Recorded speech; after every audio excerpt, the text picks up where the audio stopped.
Hi, this is Brad with Baker County Trash Pickup. Today we're going to go over all the numbers for July and give you our August 2025 trash pickup business update. If this is your first time watching, the very short version is that my wife and I started a trash pickup business in May of 2024 when Waste Management said that they were leaving our rural Northeast Florida county. This channel has dozens and dozens of videos on the whole process of setting the business up. The goal is to entertain and educate you in case you are wanting to start your own business, or if you just like business stuff in general. We go through all the numbers, all the nitty-gritty, all the costs of what everything takes to get this business off the ground. So jumping right into the numbers for this month, we have 210 clients, 245 cans, and that generates on a weekly average about $2,100. Now you may notice that those numbers are not that much higher from last month's video, and it's kind of interesting. What I found is that from the start of this business, we've lost 4 customers.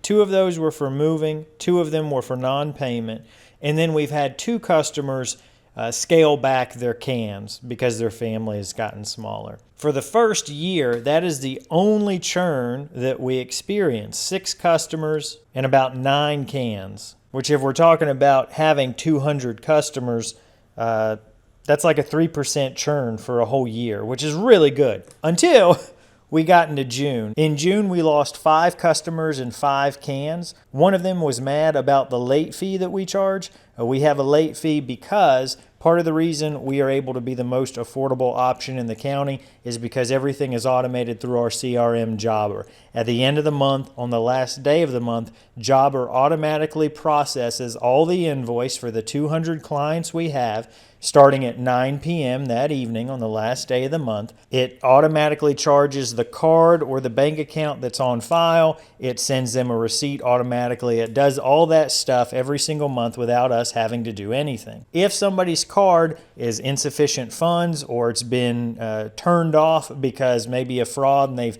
have now a new card, so the one we have on file isn't any good, we do charge a late fee. Generally, I'll give everybody a one-time waiver if it's their first time being late, or if they say, oh, I'm so sorry, I had fraud, so I got a new card and I completely forgot to update you guys. Stuff like that happens. So the late fee is more just to protect us and to give some encouragement for folks to get it done quickly, but it's not a concrete rule, and I have waived just about as many late fees as I've charged. This individual was simply just not happy that there was a late fee and immediately asked to cancel their service. So obviously I obliged. I'm not going to try and keep somebody around if they're upset about that. So that's what happened with one of them. The other 4 were folks who moved away. Then in July, we lost 3 more folks. 2 of those were for moving. One of them didn't give a reason. And then I recently had to go take cans back from 5 non-paying customers. And that was 7 cans that we took back on that one. I'll have a video next week about how I deal with clients who don't pay. But all those together mean in the month of June and July, we lost 13 customers and 15 cans, which is in 2 months like double the amount we lost in the very first year. I did some research into that, and it does look like the summer is the most common time for people to move. I can't explain the 5 non-pays. I don't know if that was just a weird coincidence that all of them decided to do so. Maybe it's some combination of, a lot of summer activities demanding extra funds, so that maybe the garbage guy gets the short end of the stick. I don't know. But a rough couple of months. I mean, we still are ahead from where we were, but this past month was very much a 2 steps forward, 3 steps back kind of feeling month. Last week I made a video talking about how we broke a $100,000 annual revenue mark. Now we're back down to $99,500. So hey, I get to hit that marker again here in a month or so, hopefully. When we look at our expenses for this specific week, we spent $57.40 in fuel for the Isuzu. Our truck insurance, that is going to renew August 9th. For just a little bit over $10,000. When you divide that by 52 weeks, we come up with about $200 a week for truck insurance. I think before I was dividing that number by 12 and then dividing it by 4, which gave us a little bit higher of a number. And then our truck payment, as you may or may not know, the way that we obtained our garbage truck is with a home equity line of credit. That only requires us to pay the interest portion every month. It's going to be up to us to pay down that principal over time, which is the goal as the business grows and we get more cash flow. That payment averages about $900 a month, or $225 a week. So when we take our income for the week and back out our expenses, we're left with a profit of $1,600. That money isn't really profit for us. We are spending about as much as we're making.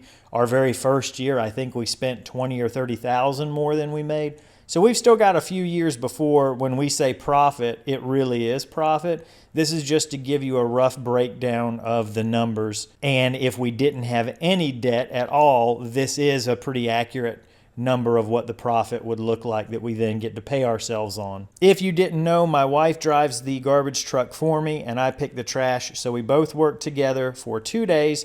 Our first day was around 6:30 to 1:50, and our second day was from 6:11 until almost noon. That's roughly 13 hours combined, and we have 2 people who are working that, so that means there's 26 man hours. Sometimes people are confused about what that term man hours means. That's the total amount of labor that was needed to complete that work. If I was by myself in the truck, it would be less than 26 man hours because Kendall wouldn't have been with me, but it also would have been more than 13 hours because it would have took me a lot longer to get the work done. The reason it's important to know this number, that's how we can see how much we could earn if we were making any money. So for instance, when we take our $1,600 profit and divide it by our 26 man hours of work, that means each of us could have earned $62.55 an hour. Now the reality is neither of us actually earned anything because this business is in a startup phase where all the money goes right back to paying for itself. One of the other big expenses for a trash company that you didn't see accounted for is dump fees. That's because where we live, the county government pays for the dump fees. They cover the waste fees generated by its citizens, which is an extremely unique situation. And I've yet to have seen it repeated anywhere else or in any of the people that I've talked to since uploading these videos to the channel. But I'm certainly grateful for it because in this specific week, we dumped 8,500 pounds, which is a little under 3,400 kilograms. This is a lighter week for us. I'm wondering if the summertime is just a heavier time and now we're getting back to some normal numbers. I'm wondering if it's that rather than we've had a few light weeks in a row, because we have had a few light weeks in a row. I just don't know how to phrase that because I don't have enough data of, regular pickups to compare it to. But as the years progress, I'll have more information where I can say, oh yeah, as we get into July and August, it's a lot less trash than May and June. I honestly don't know. I can't say that yet. But that saved us $127.50, and that makes us that much more profitable. If you are looking at starting your own trash pickup business or your own junk hauling business, you have to take into account what your dump fees are going to be, because that is something that if you don't think about could eat into a lot of your profit margin. So that's how this month is shaping up. Hopefully we will just continue to slowly increase these numbers over time. I knew from the beginning that this would most likely take quite a few years to get to the point where it could pay for all of our expenses. Our garbage truck, it's still doing the work just fine, but there are stupid things that are starting to break on it.